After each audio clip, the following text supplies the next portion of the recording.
In a 2022/2023 study, Stats SA was able to record the fact that over the past 17 years, the low bound poverty line, basically meaning the amount of people who live in extreme poverty, which is set at 1,300 rands per person, that amount of people reduced from 57.5% of the population in 2006 to 37.9% in 2023. That's 4.1 million people that have been taken out of poverty. That is a really, really good thing. Unfortunately, that also means that there's still 23 million people who have been left behind. That's more than the population of Finland, Norway, and Switzerland combined. Chances are they don't have a roof over their heads, and if they do, it's probably a shack. That's the kind of poverty we're speaking about here.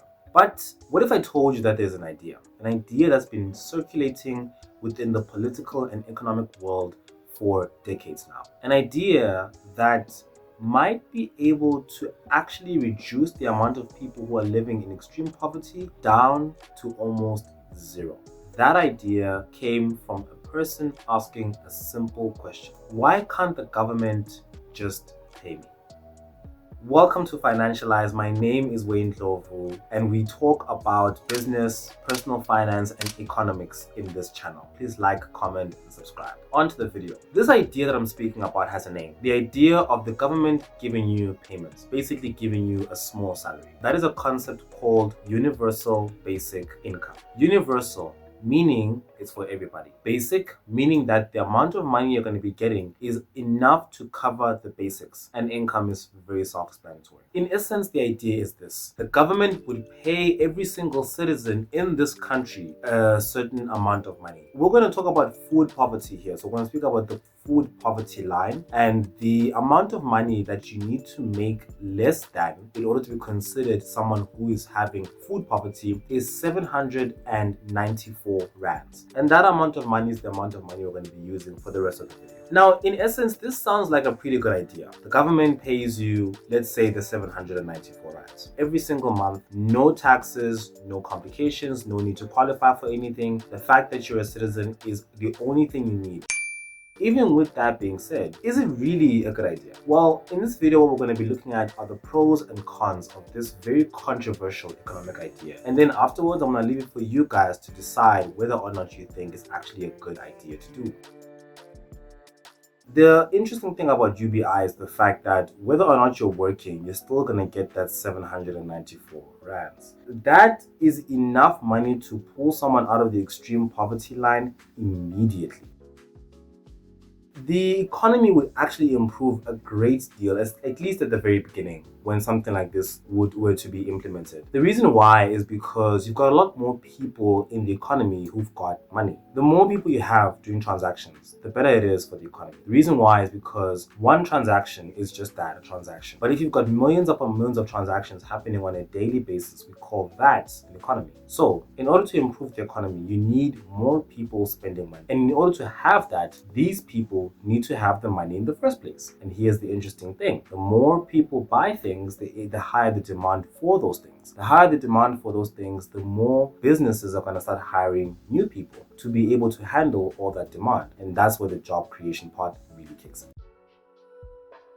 Constant survival is a very stressful thing, but it's also very distracting. It distracts you because it constantly requires your attention. And now your attention can't go to other things that you actually do need to do, like spending time looking for a better job, or spending time and maybe effort and maybe money to start a new business. The person who's constantly survived doesn't get that kind of privilege. They don't get to sit down and think about their goals and think about what steps they want to take in the next 2 or 3 months. You're just trying to make it till the next day. So if everyone wants to get a 790 rands income on a monthly basis, it'll definitely give people that breathing room that they need to really figure themselves out, finally start that business, or finally land that dream job. So why haven't people done it before? Why hasn't any economy even done this on a grand national scale yet? Well, because it's a bit more complicated than just people getting money.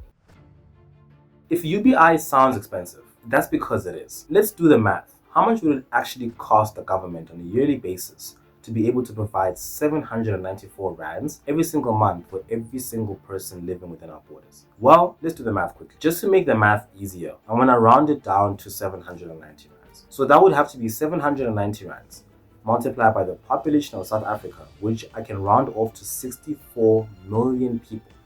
And you have to multiply that amount by 12, because everyone's going to be paid this on a monthly basis, and we're trying to calculate the amount for the year. And that would total to 606 billion rands every single year. That's a lot of money.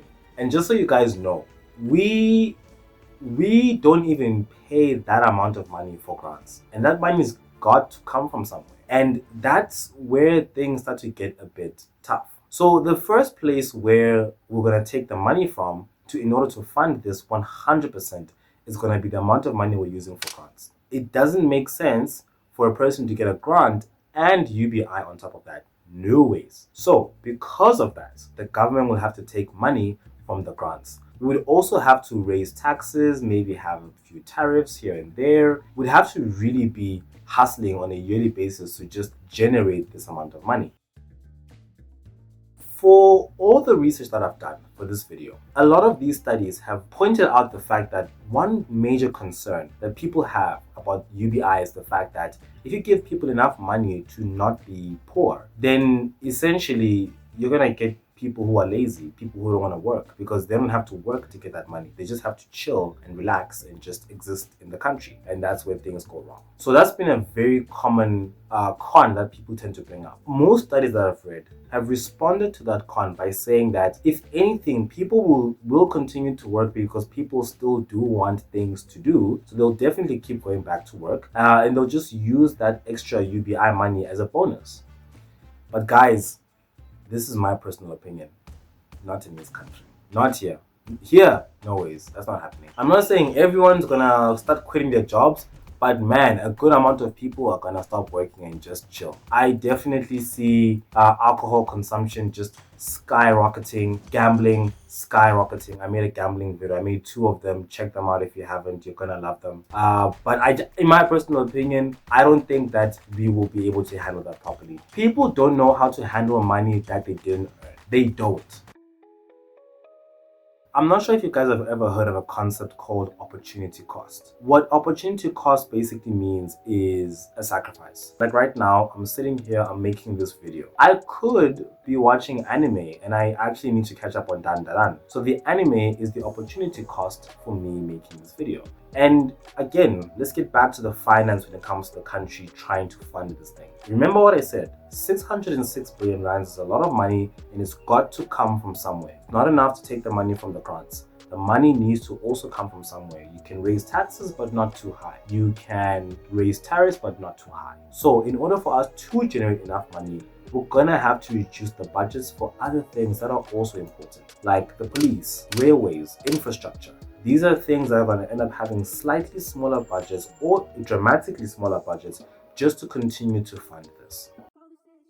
Alright guys, those are my pros and cons when it comes to universal basic income. I hope you guys enjoyed this video. I know I went on a bit of a rant there, I'm sorry. And for those who are still here, thank you so much. Like, comment and subscribe. Thanks for watching.